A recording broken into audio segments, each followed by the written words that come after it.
Selamat pagi, saudara sebangsa setanah air. Apa kabar? Sehat, sukses, bahagia selalu. Jangan lupa subscribe, like, bagikan channel ini, dan berikan komentar Anda agar kami semakin semangat dalam memberikan Anda berbagai update terbaru mengenai dunia pasar modal. Bagi Anda selama ini yang telah mendukung kami, menonton channel kami ucapkan terima kasih. Kami doakan Anda selalu diberikan kesehatan, rezeki, dan kebahagiaan yang melimpah. Jangan lupa aktifkan lonceng notifikasi agar Anda tidak tertinggal setiap kami menerbitkan video terbaru. Langsung saja kita mulai dengan market outlook kita untuk perdagangan hari Senin 19 Juli 2021 yang juga merupakan perdagangan pertama di minggu ini. Mari kita mulai dengan membaca beberapa berita yang ada di berbagai media pagi ini. Yang pertama adalah mengenai IPO Bukalapak yang banjir peminat, di mana penjatahan investor retail bisa naik berkali lipat. Kemudian ada berita mengenai Joe Biden yang kembali menunjuk Jerome Powell sebagai gubernur jenderal atau sebagai chairman dari Fed. Jadi ini adalah kali kedua dari kepemimpinan Jerome Powell yang sudah berlangsung selama 4 tahun. Kemudian ada batasan tingkat pemesanan dan penyesuaian alokasi IPO dan jadwal IPO Bukalapak yang sedang melihat. Kemudian terlihat terus di pom-pom. Kemudian ada alokasi anggaran perlindungan sosial. Lalu ada juga bagaimana adanya saham-saham dengan pemantauan khusus. Yang pertama adalah saham-saham yang laporan keuangannya tidak mendapatkan opini atau disclaimer, yaitu adalah INTA, MABA, LAPD, IBFN, dan MGNA. Kemudian yang berikutnya adalah tidak membukukan pendapatan atau tidak terdapat perubahan pendapatan pada laporan keuangan terakhir dibandingkan laporan keuangan sebelumnya, yaitu adalah ENVI, KBRI, GTBO, MGNA, dan OCAP. Kemudian yang berikutnya adalah dalam kondisi dimohonkan penundaan kewajiban pembayaran utang atau PKPU atau dimohonkan pilot, yaitu PBRX, PICO, KRAH, MTRA, WSBP, dan SRIL. Kemudian memiliki anak perusahaan yang kontribusi pendapatannya material bagi perusahaan tercatat yang dimohonkan PKPU atau dimohonkan pilot, yaitu GOL, GOLL, dan POLL. Kemudian ada juga performa saham bank digital, di mana Alo Bank Indonesia atau BBHI selama 1 minggu sudah naik 25,93%. Kemudian Bank Jago atau Arto naik 14,39%. Kemudian Bank Ganesha atau BGTG naik 10,37%. Kemudian Bank Neo Commerce atau BBYB naik jadi 8,55%. Kemudian BEX atau BPD Banten naik 4,49%. Dan yang terakhir adalah Agro atau BRI Agro Niaga naik 3,98%. Memang ada beberapa saham yang namanya berubah, seperti BBHI sekarang Alobank, dulu Bank Harda, kemudian Bank Arto menjadi Bank Jago, kemudian Bank Yuda Bakti BBYB menjadi Bank Neo Commerce. Kemudian ada berita mengenai Garuda Indonesia digugat pilot. Lalu kalau kita lihat ada berita yang IHSG minggu ini akan lebih menjanjikan karena walaupun ada PPKM, tidak ada trading halt, IHSG tidak turun, dan juga tentu saja saham-saham perbankan yang mulai bangkit dan mulai diakup asing. Kemudian ada berita mengenai membengkaknya total anggaran penanganan COVID menjadi 744,75 triliun. Kemudian ada berita Greenland stop izin eksplorasi migas demi atasi perubahan iklim.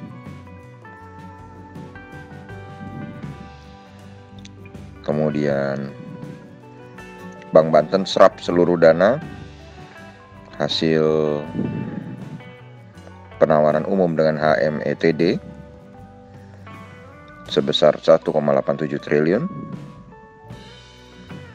Lalu ada berita mengenai Pfizer-BioNTech berkomitmen menyediakan 50 juta dosis vaksin COVID untuk RI. Lalu ada berita mengenai dilema produksi migas di tengah pandemi COVID. Jadi realisasi produksi siap jual atau lifting minyak pada tahun ini diprediksi hanya mencapai 680.000 barel per hari atau lebih rendah dari target APBD tahun ini, yaitu 705.000. Kemudian ada berita kontraktor migas banyak yang catatkan rapor merah. Jadi SKK Migas mencatat dari lifting minyak sepanjang 6 bulan pertama terdapat 10 dari 5 KKKS yang realisasinya di bawah target APBN. Kemudian ada berita mengenai Arab Saudi dan UEA damai, OPEC siap tambah pasukan minyak.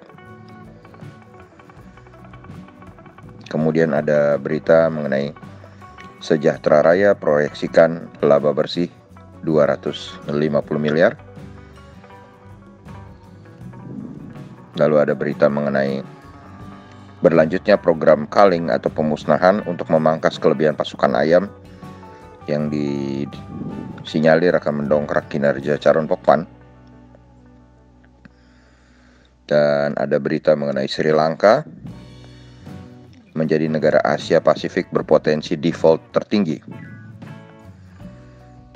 Lalu ada juga berita mengenai bagaimana LPPF setelah masuknya Aurik Digital sebagai pengendali terbaru LPPF.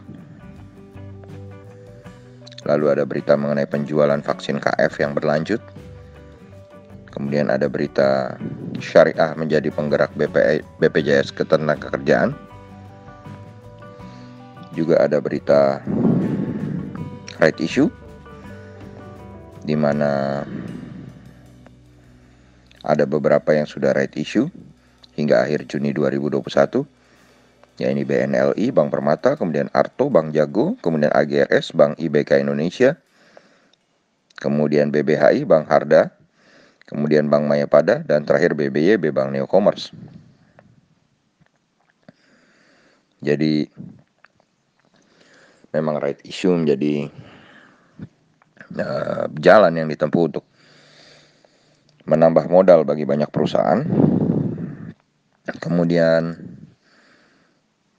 ada berita mengenai Big Tech siap mengkudeta emiten konvensional. Dan ada berita mengenai Mitratel yang akan IPO. Mitratel anak perusahaan Telkom ini yang akan membuat kompetisi bisnis menara semakin memanas. Kemudian ada AKR dapat berkah dari kerja sama Freeport Chiyoda. AKR ini memang terus menghiasi berita-berita dalam beberapa hari terakhir. Dan di dalam pola teknikalnya sendiri, AKR tampak sebuah pola double bottom. Kemudian ada IPO Goto menunggu aturan hak suara multiple. Lalu ada berita mengenai IPO dari UVCR. Harga yang dipatok adalah Rp100.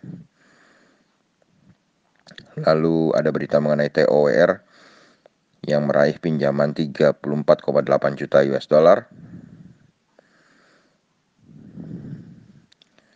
Demikianlah berbagai berita dari berbagai media Indonesia yang bisa kami rangkum pagi ini.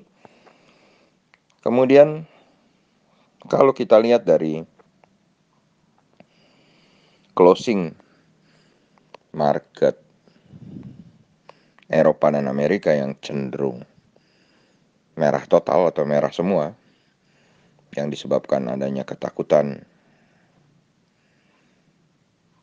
dari inflasi Amerika, yang disebabkan karena munculnya data sales retail yang cukup kuat, dan juga better than expected atau lebih baik dari perspektif mengenai jadi lebih baik dari konsensus mengenai pendapatan atau hasil dari beberapa perusahaan di kuartal kedua ini. Dow Jones melemah 0,86% ke 34.687, sedangkan Nasdaq melemah 0,8% ke 14.427. S&P 500 melemah 0,75% ke 4.327. Sedangkan FTSE 100 Index London melemah tipis 0,06% ke 7.008. DAX Frankfurt melemah 0,57% ke 15.540 dan CAC Prancis melemah 0,51% ke 6.460. Dan kalau kita lihat sebenarnya obligasi 10 tahun Amerika tidak bergerak terlalu tinggi, masih tetap di 1,3, hanya mengalami kenaikan 0,23%. Sedangkan dolar indeks juga menguat tipis saja 0,07% atau 0,063 poin ke 92,687.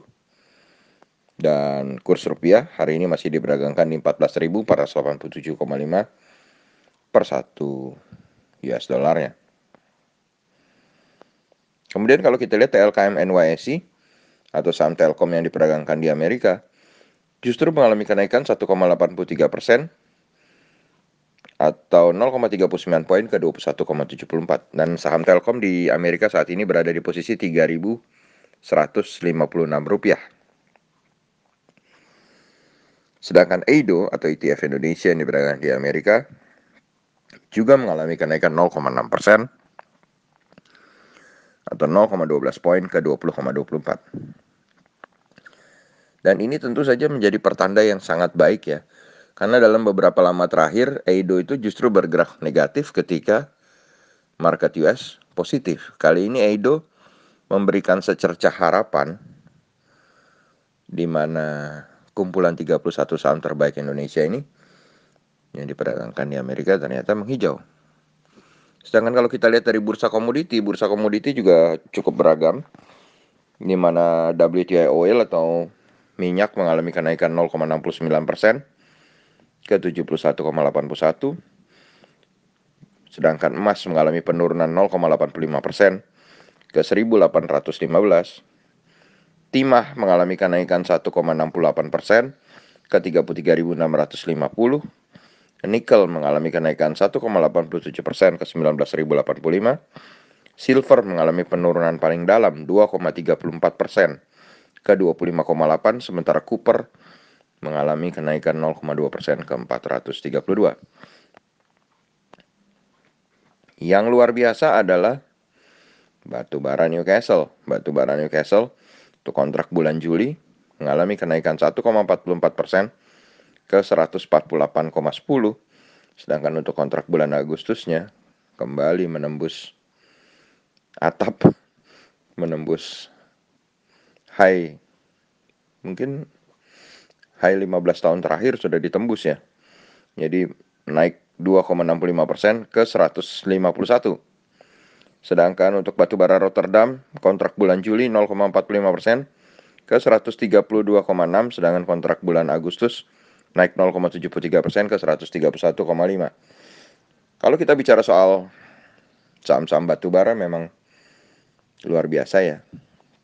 Harga batubaranya sudah tinggi, Tapi saham batubara belum bergerak.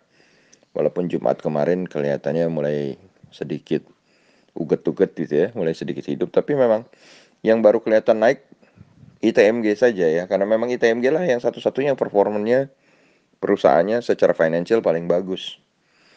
Kemudian berikutnya ada CPO yang kembali di 4 ribuan, naik 0,49% ke 4.131.